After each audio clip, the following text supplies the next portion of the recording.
নমস্কার বন্ধুরা, সবাই কেমন আছো? আমি খুব একটা ভালো নেই। দুদিন জ্বরে থেকে উঠলাম, খাওয়া দাওয়া একদমই ভালো হচ্ছিল না। তো আজকে দেখো কালো জিরে রসুন দিয়ে বাটা করেছি আর লঙ্কা দিয়ে ঝালটা একটু বেশি দিয়েছি। আর এটা কোনো তেল দিইনি, যেহেতু শরীরটা ভালো না।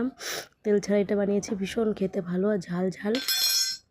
আজকে মাছ রান্না করেছি, মাছ তো আমি খাই না। তো এখানে ডিম সিদ্ধ, আলু ভাজা, আলু গাজর পেঁয়াজ ভাজা আর এই কালো জিরে ভর্তাটা নিয়ে নিয়েছি।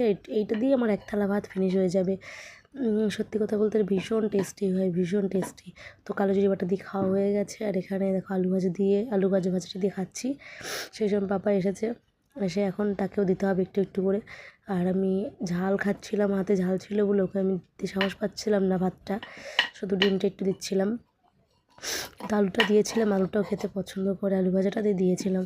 সত্যি কথা বলতে দুদিন ভীষণ শরীর খারাপ ছিল। এখন গলার আওয়াজেও হয়তো তোমরা কিছুটা হলেও অনুভব করতে পারবে, এখনও শরীরটা খুব একটা ভালো নেই। প্রথমে আমার পাপার জ্বর এসেছিলো, ও 2-3 দিন কষ্ট পাওয়ার পরে আমার ছোটো বোনেরও একই সঙ্গে দুজনের জ্বর এসছে। জানি না এটা কোনো ভাইরাস কিনা। তো যাই হোক, সবাই সুস্থ থেকো, সাবধানে থেকো, বাই।